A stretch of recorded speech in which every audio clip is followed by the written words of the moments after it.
children's television in Australia. Now, I'm Australian myself, and this stuff went pretty hard.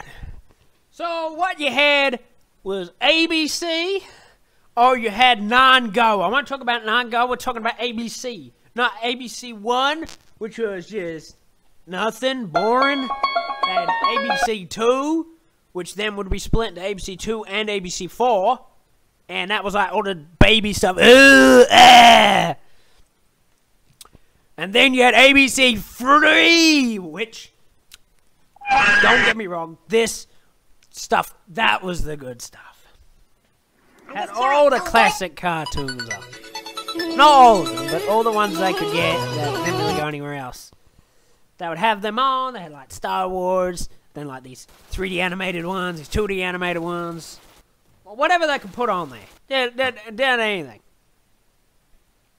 Now, I watched so many of these shows as a kid, but as it turns out, practically none of them were made in Australia. That's right. Canadian, American, or made in Britain or Japan. About maybe 7 of them were made in Australia. Yep, that's right, like 7. This is before Bluey came out, so there was only like 7 shows. And I'm going to tell you what I think each individual had was Eeky Peeky. My dumb ass called it the wrong name. The actual name of the show was Erky Perky. But, I don't know. I guess I'm brain damaged or something. Anyway. So, Eeky Peeky. That show, man, had the ugliest looking things. These bugs, I don't even know what to say about them. 3D animation in the early 2000s looking ass. Well, they were something. They were like bugs, and they lived in this guy's kitchen, and they wanted food, and also wanted to get out of the kitchen. There really wasn't much to this show. Yeah. There really wasn't much. I gotta be honest, the theme song went very hard. Theme song slapped. Just listen to this. Life was good on hot dog stand. Or 2 bugs with food demands. Had a last meal one sunny day. They got caught up and swept away into kitchens where they landed. They're so hungry and we're stranded. Finding food is quite a mission. Other bugs are come. Okay, the next show to come out would be CJ the D. I remember watching this, I almost completely forgot that this show existed, because it wasn't very memorable. There was this girl, sounded like she was 40, her name was CJ, and she was a DJ, or wanted to be one. And then there was these nerd characters, and then one of them was black, and it wasn't really about anything.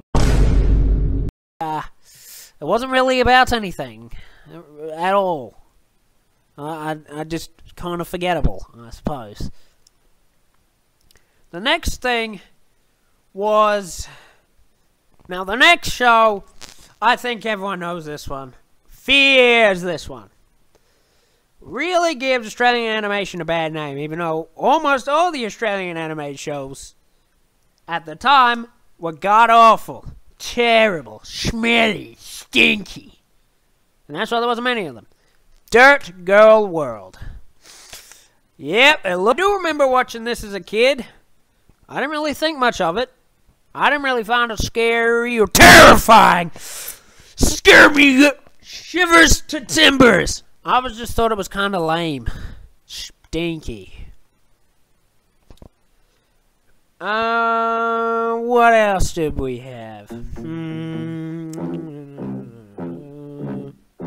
Oh, then we had Pixel Pinkie. God damn. Even as a brain-damaged child with, like, the IQ of a coconut with, I don't know, a sprinkle of cinnamon on it, I knew this show stank.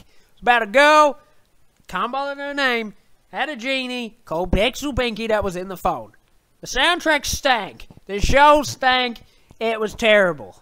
It was just like the Fairy Odd Parents if everyone had a lobotomy. Yeah. It was pretty stinky.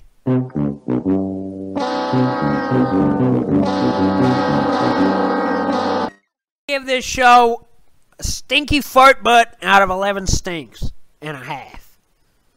Now, the most Australian show you've ever seen in your life. Come down to Wellbeck for the Flamin' Thongs. I gotta admit, the animation style is something. But to be honest, apart from having a lot of yelling, I mean a lot of yelling. Job for Cockroach Boy. It wasn't that bad. It came out kind of later. And I didn't say I hated it. It wasn't terrible, awful garbage. It was actually not too bad. And actually worth watching. There was the frog. There was a guy called Holden. There was other people. It was Australian. It was a show. And it didn't make my eyeballs bleed. Well, it kind of did, but it didn't make my brain balls bleed. Now for the second best Australian show. Now, this isn't saying much, because, well, other entertainment was clearly better. We have Sally Bollywood. Stereotypical Indian, kinda, who solves crimes with a very original name. And her sidekick, who invents things that suck, I suppose. But what's interesting about this show, everyone seems to speak and move 2 times as fast as a normal person. I mean, just look at this. Well, they started off solving regular crimes, such as, oh, somebody took my artwork. Who farted in my locker? Ah, you cheated on the test! And then the crime started moving up to, someone put sugar and destroyed the bus's engine. And eventually got to crimes like kidnapping, terrorism, and murder, I think. I think there was one time where the really wacky-ass principal had a bunch of gnomes on the roof. I don't really know. It was something. And now, the moment you've all been waiting for. What was the best Australian kids show? In conjunction with Canadian Broadcasting, I present to you Shizo. I remember watching this in, I don't know, 3rd grade. And I'd be like, hey, this show's pretty cool. And then someone next to me shouted, I was like, hey, you liked the show? And then everyone looked at me and I was like, I like defend myself like I was in damn court for having too much estrogen in my bones. Anyway, so the plot is this guy, his name's Guy. He's very, very manly. The manliest man, and he hates women. Well, he doesn't really, but you know, you get the idea. He thinks women are cringe. But then they move into the grandma's house, and throwing her ashes at a wall reveals a secret ring. And then to mock his sister, he puts the ring on, and wowie zowie, he turns into a femboy! No! And that also means I have to tell the worst puns known to man, like, all the time. A lot. Every second.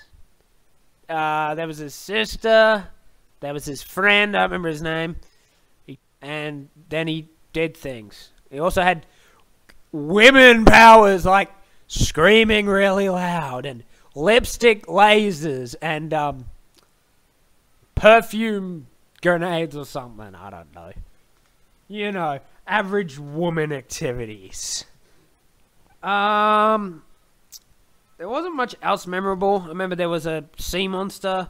I don't remember what his thing was. There was this woman, I don't know what she did. There was a monkey. There was this guy with tattoos. His name was Tattoozalo, and I think he only appeared like once. But he was interesting enough to be in the intro, and he had tattoos that came alive. I remember that episode very well. He also, as any good superhero does, he had an anti-version, She-Zap, which was practically the same, but green and evil. Yeah, that was about it. There was one episode where they went to, like, the gender-bender universe, and there was a girl version of him that turned into some guy superhero called Dude Power, and I don't really know what to think about that. I guess it happened. There wasn't really much else to do with the show. There wasn't much to say about it. I remember one episode there was a big mannequin and they ruined his drip, and then he got sad. She also has, or he, or whatever, has like a big ass car that turns into a boat. He go dumb, but get what? That boy ass pulled up in a Hawk machine.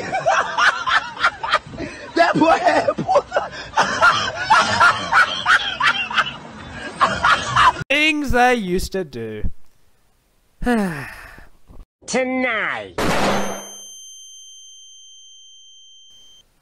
Yeah. So that was Australian television. If I only had to watch those shows, I think I would have grown up to be...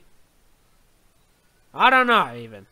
I'm not saying insane and crazy! But I'm already pretty wild. So, you know how this is going to go. So that is what Australian television was. Now, this is the part where I scream really loud into my microphone to end the video.